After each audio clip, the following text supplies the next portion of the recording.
I'm at Epcot today for my last day at Epcot's International Food and Wine Festival for 2023. Actually, by the time you see this, you're not even going to be able to visit this festival anymore.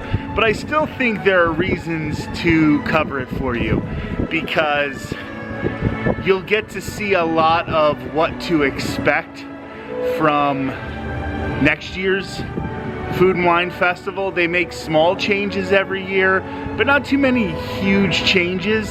So you can expect a lot of the same in 2024. This is the longest running festival. It goes on forever. This and the Flower and Garden Festival definitely are the two longest lasting festivals here.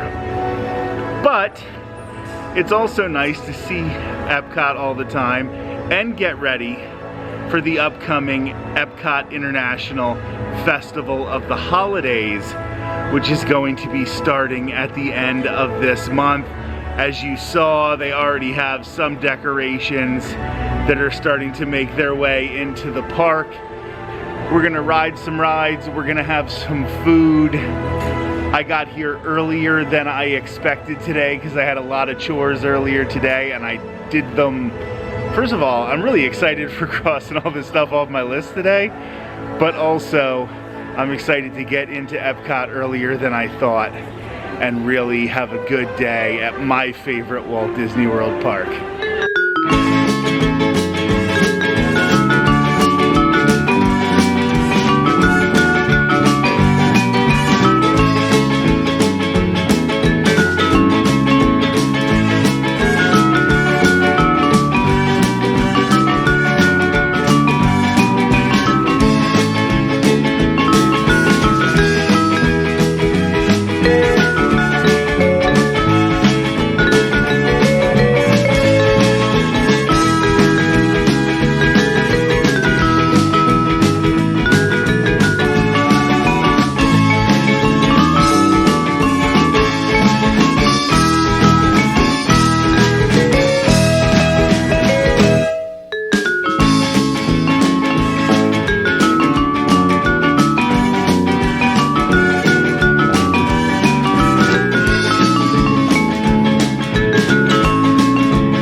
Odyssey building, also known as the Brewing booth for Epcot's International Food and Wine Festival, saying goodbye to an old friend.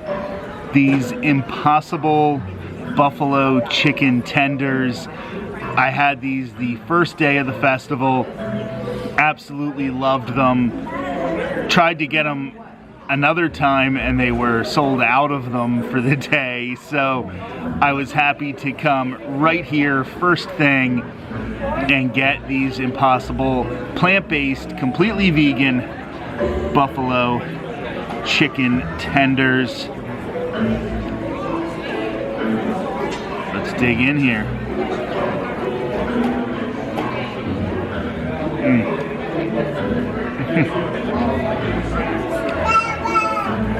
Amazing. Like I said, there's a little kick,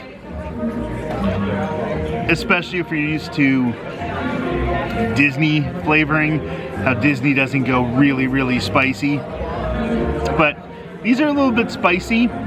There is definitely some spice in some of the other meat plant-based wings here in the brewing booth. So if they keep this up next year, which I think they're going to keep it up next year, it's been fairly successful, and now it is Muppet themed, and everybody loves the Muppets, so I think anything with them is going to stick around. So if they come back for 2024, just be aware that some of them might be a tad bit spicy, a tad bit hot for tamer Disney tastes. I'm gonna finish these and then head over to World Showcase. I'm just looking forward to having a real fun day here at Epcot.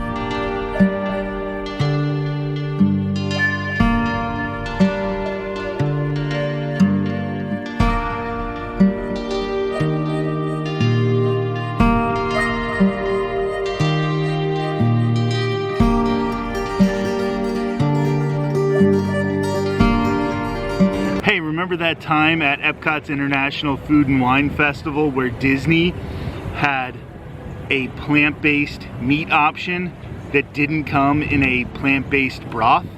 Well, that is this one. Over at the Noodle Exchange, they introduced an impossible plant-based pork that was to come in one of their dishes, but that dish for some reason came with a chicken broth. Now, I had heard that if you wanted to, if you were a vegetarian, you could replace it with the broth they use for their vegan item.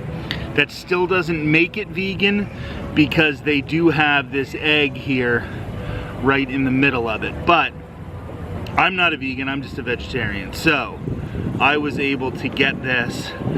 I was glad to have the chance to try it. Oh, I want to thank Kennedy from LSU, the cast member at the Noodle Exchange, who made sure I got this in a vegetarian version. There, I got some of the impossible pork, I got some of the egg, and I got some of the noodles.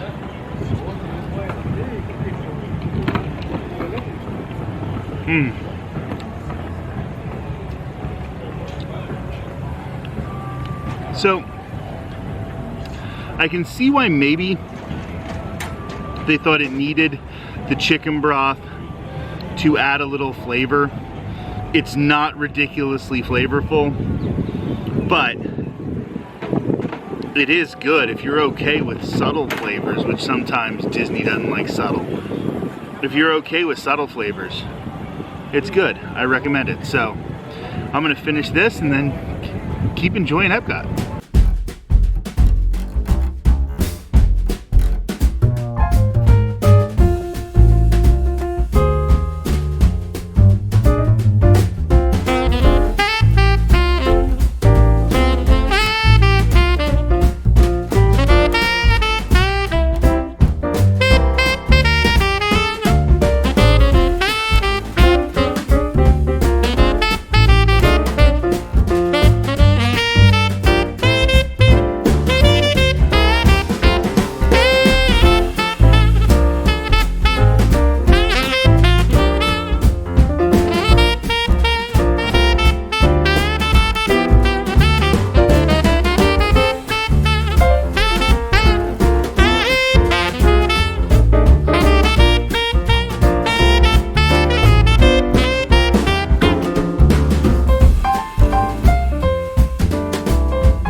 For the second time this festival, I have completed Emil's Fromage Montage, which is getting 5 cheese items from around World Showcase, or any of the booths really, for Epcot's International Food and Wine Festival.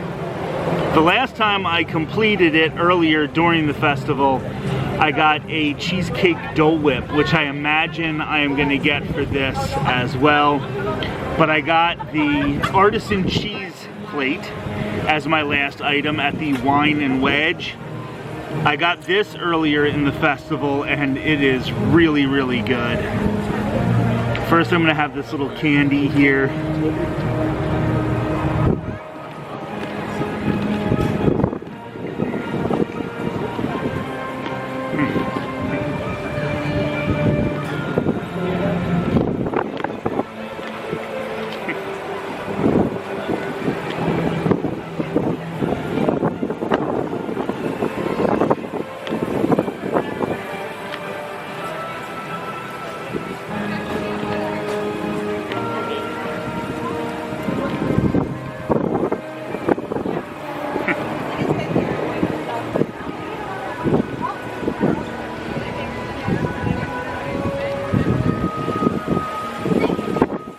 Advice.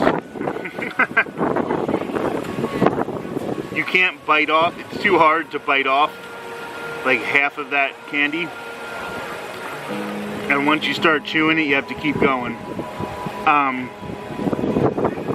There's definitely nuts in there. I think it was probably almonds. I don't remember exactly everything that was in that, but wow, it took a long time to eat it, so sorry about that. The real reason you get this, though, is for the cheeses, so let's dig into some of these here.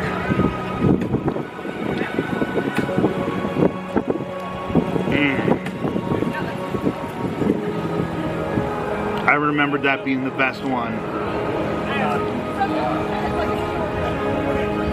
Oh, man. This plate is $7, which is expensive for a food and wine dish. But I think this is something that even this small portion you would get in a restaurant here at Disney. Yeah, it would come on a nicer plate, but it would cost you $13 or $14. So I think all in all, it's actually a pretty good deal, considering it's Disney.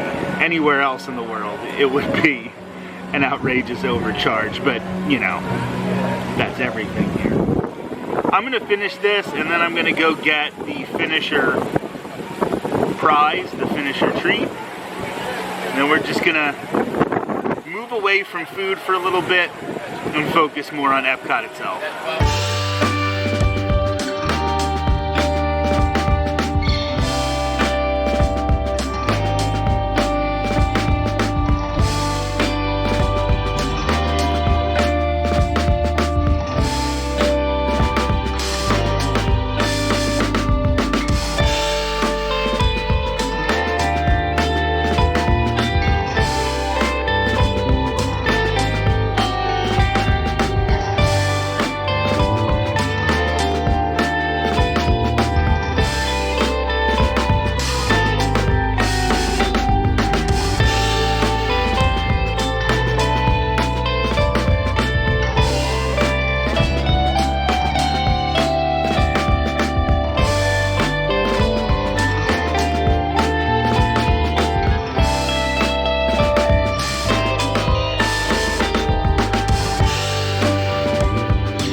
Alright, for completing Emil's Fromage Montage, I got this cheesecake Dole Whip type dessert. It's the second time I've had it. It was really good the first time. I can't imagine it's gonna be any less quality this time.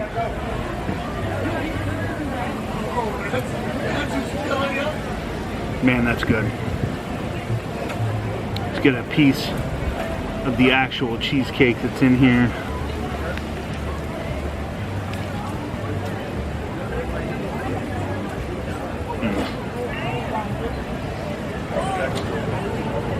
Really, really good. And free, I mean Disney free. I bought 5 other things to get it, so. Anyway, I'll talk to you soon.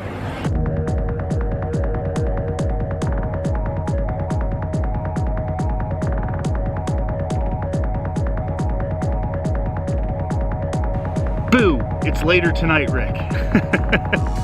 I am here in the parking lot. You can see our grand and miraculous spaceship Earth in the background. Guess what? I did so much at Epcot today that I'm gonna have to split this into 2 vlogs. So catch the second half tomorrow right here on the Tall Guy Talks Travel with Rick Doherty YouTube channel. I wanna say please like, comment, and subscribe. And in the description, there's a link to donate to the Second Harvest Food Bank of Orange County, Florida. If you're looking to do something this Thanksgiving season to help others, especially at the height of the pandemic, Second Harvest really helped a lot of cast members and team members over at Universal. So that would be a really great thing. I'll return with the second part of the vlog tomorrow.